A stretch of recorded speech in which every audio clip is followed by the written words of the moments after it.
எப்போதுமே புது புது ஏஐ வந்துச்சுன்னா அதை பற்றி கொஞ்சம் எக்ஸ்ப்ளோர் பண்ணுறது நம்மளோட பழக்கம். ஸோ அது மாதிரி வந்து இப்போ வந்து ஒரு புது ஏஐ வந்து நான் கண்டுபிடிச்சேன். ஸோ அது பார்க்குறதுக்கு ரொம்ப இன்ட்ரெஸ்டிங்காக இருக்குது. நம்ம ஏற்கனவே பார்த்த வெரைட்டியாக இருந்தாலும் இப்போ வர ஏஐஸ் முழுக்கவே வந்து அந்த வீடியோ ஜென்ரேஷன், ஃபோட்டோ ஜென்ரேஷன், அது மட்டும் இல்லாமல் ஆர்ட்டில் இருந்து ஃபோட்டோவை மாற்றுறது, இல்லை ஃபோட்டோவை ஆர்ட்டாக மாற்றுறது, இந்த மாதிரி விஷயங்கள்லாம் நிறையா வந்து செஞ்சிட்ருக்கு. இல்லை ஃபோட்டோவை அப்ஸ்கேல் பண்ணுறது, இந்த மாதிரி விஷயங்களில் வந்து ஏஐ வந்து ரொம்பவே டாமினேட் பண்ணுது அப்படின்னு சொல்லலாம். அந்த விதத்தில் தான் இப்போ ஒரு ஏஐ வந்து நான் வந்து பார்த்து ரொம்ப என்னடா அது இப்படி ஒரு ஏஐலாம் இருக்கே, இதெல்லாம் நம்ம இன்னும் பார்க்கவே இல்லாமல் இருக்குமே அப்படிங்கிற மாதிரி ஆயிடுச்சு. அதோட பேர் வந்தோன்னா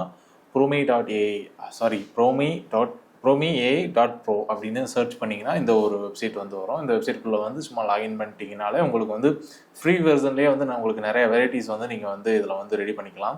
இதில் ஃபஸ்ட்டு பார்த்தீங்கன்னா வந்து ஸ்கெட்ச் ரெண்டரிங் அப்படிங்கிறது ஒன்று இருக்கும். இது பேசிக்காக என்ன அப்படின்னா வந்து நீங்கள் ஆர்கிடெக்ட் இந்த மாதிரி விஷயங்கள்ல இருக்கீங்கன்னா சாதாரண டிராயிங்லேருந்து உங்களுக்கு அப்படியே வந்து ஒரு ஃபோட்டோவாக, ஒரு கலர் இமேஜாக, ஒரு 3D இமேஜாக வந்து நீங்கள் க்ரியேட் பண்ணணும் அப்படின்னு ஆசைப்பட்டீங்கன்னா வந்து இதில் வந்து நீங்கள் க்ரியேட் பண்ணிக்கலாம்.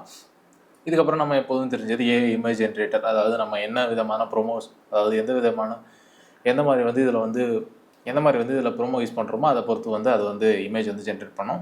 அதுக்கடுத்து வந்து க்ரியேட்டிவ் ஃபியூஷன். இதில் வந்து நமக்கு வந்து நம்ம ஒரு ஃபோட்டோ கொடுத்துட்டு அதில் வந்து நம்ம என்ன வேணாலும் மாறி வந்து நம்ம வந்து அந்த இடத்த சேஞ்ச் பண்ணுறது, அந்த பிளேஸை சேஞ்ச் பண்ணுறது, இல்லை அந்த மனுஷனை சேஞ்ச் பண்ணுறது, இல்லை அந்த ப்ராடக்ட் சேஞ்ச் பண்ணுறது, அந்த டெக்ஸ்சரை சேஞ்ச் பண்ணுறது, இந்த மாதிரி விஷயங்கள்லாம் பண்ணிடலாம்.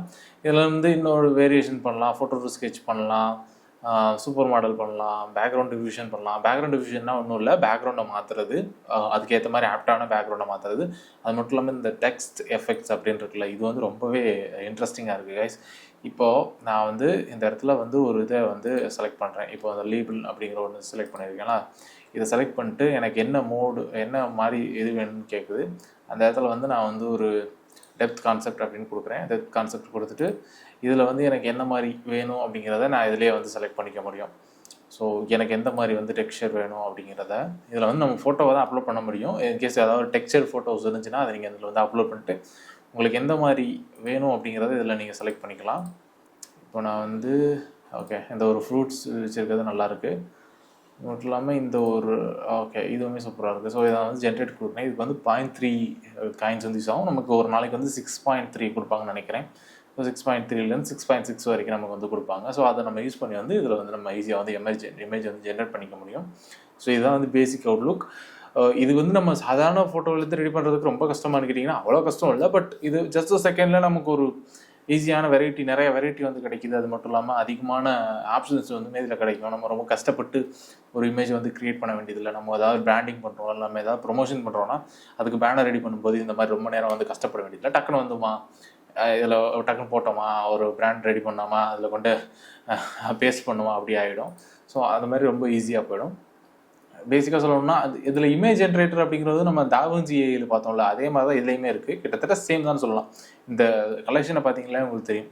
அதில் எப்படி இமேஜ் ஜென்ரேட் ஆகிருந்ததோ அதே மாதிரி தான் இமேஜ் ஜென்ரேட் ஆகிருந்தது. இப்போ வந்து அதில் நிறைய அப்டேட்ஸ் வந்து வந்துருச்சு. போக வந்து அது இன்னும் வந்து பயங்கரமாக வந்து இம்ப்ரூவ் ஆகிட்டு இருக்கு. பட் இதுவுமே அந்த அளவுக்கு ஈக்குவலாக வந்து காம்பீட் பண்ணுது. பட் இதோட யூஸ் கேஸஸே வேறு. நம்ம அதில் வந்து ஃபோட்டோ அப்லோட் பண்ணணும்னா நம்ம வந்து பை பண்ணணும். பட் இதில் வந்து நம்ம நார்மலாகவே ஃபோட்டோ அப்லோட் முடியும். பட் இதில் என்ன ஒரு பிரச்சனை அப்படின்னா வந்து நம்ம ஃபோட்டோ டவுன்லோட் பண்ணும்போது அந்த லோவர் குவாலிட்டியில் தான் நம்மளால் டவுன்லோட் பண்ண முடியுது. ஸோ அதுவுமே வந்து ஒரு பெரிய பிரச்சனை. ஏன்னா வந்து நம்ம ஃபோட்டோ ரெடி பண்ணுறத விட நம்ம ஃபோட்டோ டவுன்லோட் பண்ண ஃப்ரீயாக கொடுத்தாங்க அப்படின்னா வந்து ப்ரிவியூ டவுன்லோட் அப்படின்னு கொடுக்குறாங்களா, அதை கொடுத்துட்டு நம்ம வந்து அதை ஓப்பன் பண்ணி பார்த்தோம்னா ரொம்ப லோ குவாலிட்டியில் வருது. ஸோ நம்ம இதை திரும்ப கொண்டு போய் இதை நம்ம அப்ஸ்கேல் பண்ணுறதுக்கு திரும்ப இன்னொரு ஆப் யூஸ் பண்ணி திரும்ப அப்ஸ்கேல் பண்ணி அதுக்கப்புறம் தான் வந்து நம்ம அதை யூஸ் பண்ணணும். ஸோ இந்த ஏஐ வந்து பார்க்குறதுக்கு ரொம்ப இன்ட்ரெஸ்டிங்காக இருக்குது. மேபி இதோட ஃபுல் வீடியோ வேணும் அப்படின்னாலும் கண்டிப்பாக சொல்லுங்கள். நம்ம இதில் நிறைய வெரைட்டி இருக்குது.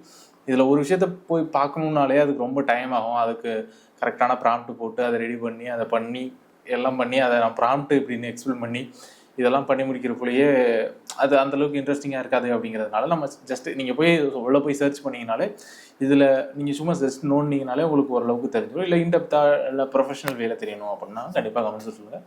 நம்ம அதுக்கு தனியாக வீடியோ போடலாம். அடுத்த வீடியோவில் பார்ப்போம். பாய்.